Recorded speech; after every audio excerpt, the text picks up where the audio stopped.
A Plump and Perky Turkey by Teresa, Bateman, illustrated by Shelly. A Plump and Perky Turkey. The people in Squaw Valley were downhearted and depressed. Thanksgiving was approaching, but without its special guest. They couldn't find a turkey for the feast they planned to eat. It looked like they'd be making do with bowls of shredded wheat. A plump and perky turkey's what we need, they all agreed. But finding turkeys nowadays is very hard indeed. The birds have gotten smarter, and they all seem quite aware that it's best to disappear when autumn leaves are in the air. A plump and perky turkey stomachs rumbled at the thought, but how to trick a turkey into jumping in the pot. Then Ebenezer Beezer had a thought pop in his head. If we can't find a turkey, let's have one find us instead. We could hold an arts and crafts fair, he declared with a wink and grin. A fair with one grand turkey prize that all of us could win. And since our goal is turkey, that's the theme we'll take to heart. We'll fill our fair with folks and fun and tons of turkey art. We'll make turkeys out of spuds and out of clay and out of rope. We'll make turkeys out of oatmeal, out of paper, out of soap. We'll hang a bunch of posters in the forest way down low to invite some turkey candidates to model for our show. Why, even turkeys understand, as everybody knows, you can't make turkey art without a turkey there to pose. The people in Squaw Valley held a poster jamboree. They plastered their creations onto every single tree. Now, what happened in Squaw Valley lived a turkey known as Pete.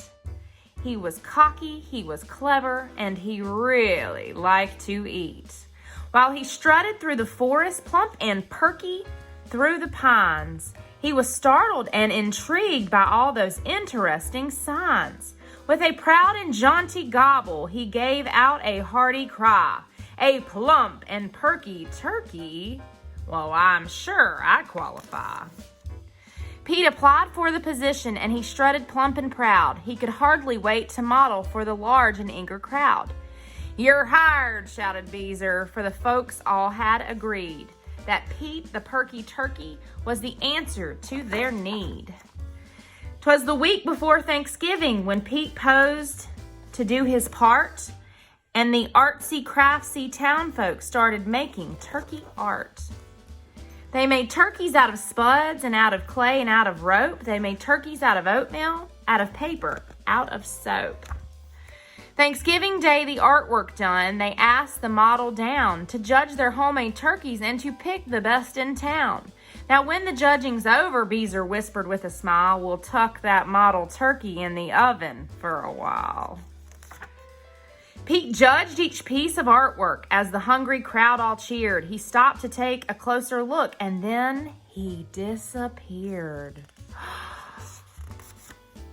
There were turkeys made of spuds. There were turkeys made of rope. There were turkeys made of paper. There were turkeys made of soap. The room was full of turkeys in a wall-to-wall collage.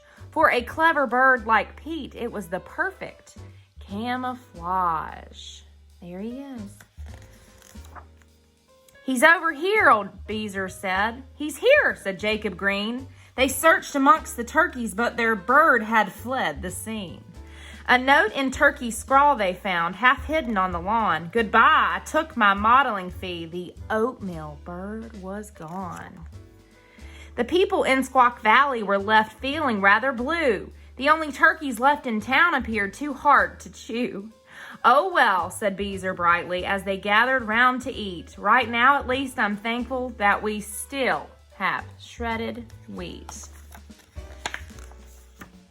That day, folks learned a lesson that stuck firm with them forever. A plump and perky turkey can be pretty daggone clever. The end.